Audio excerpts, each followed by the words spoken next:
নিউজটা কালকে কেন্দ্রীয় সরকার ঘোষণা করেছে, আদৌ এটা বৈধ কিনা আমার সন্দেহ আছে। কোনো ক্ল্যারিটি নেই, টোটাল ভাওতা। ইলেকশনের আগে যুদ্ধ যুদ্ধ খেলা 19 সালেও করেছিল।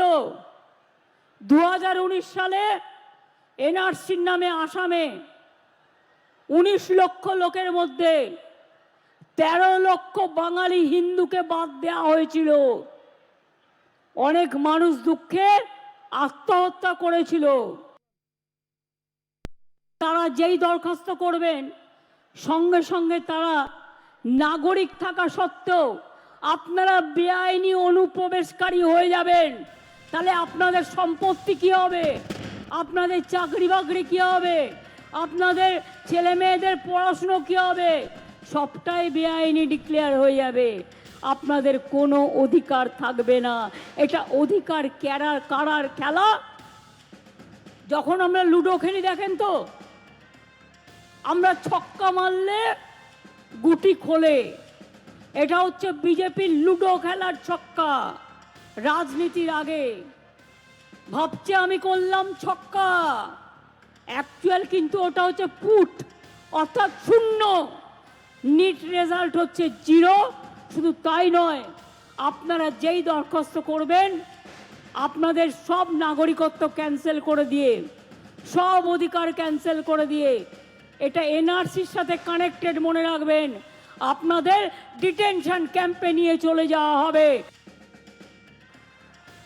একটা মানুষ যদি অধিকার পায় আমি খুশি হব, কিন্তু একটা মানুষ যদি বঞ্চিত হয় তার সামনে দাঁড়িয়ে আমি তাকে শেল্টার দেবো। বাংলা থেকে বিতাড়িত কাউকে আমি করতে দেব না। এই আইনটায় যেই আপনি দরখাস্ত করবেন আপনি অবৈধ নাগরিক হয়ে গেলেন, তার মানে আপনার কোনো অধিকার আর থাকবে না, আপনি ফরেনার্স হয়ে গেলেন। শুনুন, সারা পৃথিবীতে নিয়ম আছে।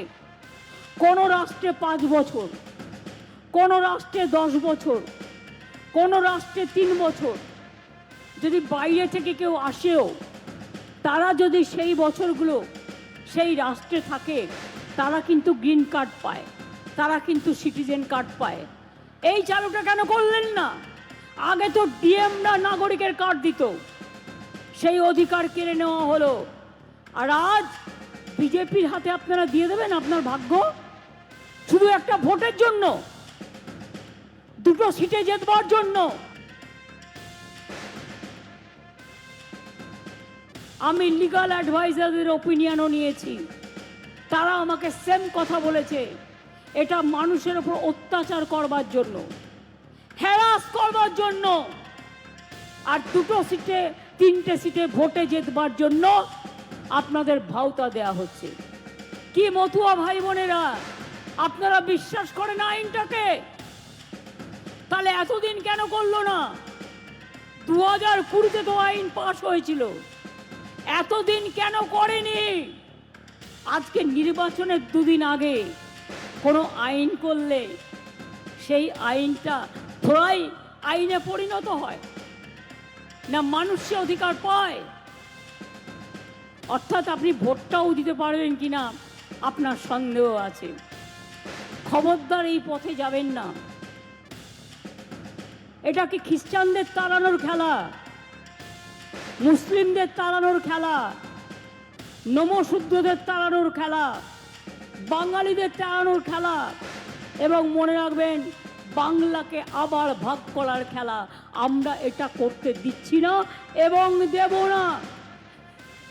স্টেট বলুন, নাগরিকত্বের আতঙ্ক নয়, আমরা সবাই নাগরিক, এটা আমাদের পরিচয়। আমরা সবাই নাগরিক কিনা, কে স্বাগত জানাচ্ছে, কে আপত্তি করছে, এটা কোনো ফ্যাক্টর না। ফ্যাক্টর হচ্ছে নরেন্দ্র মোদী বলেছিলেন আমরা ক্ষমতায় এলে সিএ করে দেবো, আর এসেই প্রথমেই সেটা উনি পাস করেছিলেন আইন। কিন্তু সেটা ইমপ্লিমেন্ট করার জন্য যে রুলের প্রয়োজন সেটা করতে সময় লেগেছে বিভিন্ন কারণে, তার মধ্যে করোনা একটা, আর বাকি কাজ করেছেন। কিন্তু এই কালখণ্ডের মধ্যে উনি সে কাজটাও পুরো করে দিয়েছেন। এখানে মনে হচ্ছে আমার প্রয়োজন নেই। যেভাবে আমাকে আমার ছুঁড়ে ফেলে দেওয়া হলো। তৃণমূলের কাছে আমি আনওয়ান্টেড হয়ে এটা মনে করছি আর তার প্রমাণও পেয়ে গেছি যে আমি আনওয়ান্টেড আছি, কিন্তু আমি ব্যারাকপুরে মানুষের কাছে ওয়ান্টেড আছি। 2019-এ গোটা পশ্চিমবাংলায় লড়াই করেছি, আর আপনাদের বলছে এখন তো আমাদের বিধায়ক সাংসদ আপনারা আছেন। তৃণমূল কংগ্রেস যদি কিছু করতে যায় চোখটা উপড়ে নেবো, সে ক্ষমতাটা আমি রাখি, সে ক্ষমতাটা আমি বলে দিয়ে গেলাম। এই চোখ উপড়ানো, মানুষের মাথা কাটা, পাত পা ভেঙে দেওয়া, এর বাইরে আর কি কাজ করতে পারেন আমার জানা নেই। কারণ কেন বলুন তো, আমি তো ওনার এই আতঙ্ক, ওনার এই যে সবসময় মানুষকে প্রাণনাশের হুমকি দেওয়া, এই চোখ উপড়ে নেব, কান কেটে নেব, মাথা ফাটিয়ে নেব, এরকম আমাকেও দীর্ঘদিন ঘরে অত্যাচার করতো। তাই প্রাণ ভয়ে আমি বেরিয়ে এসেছি।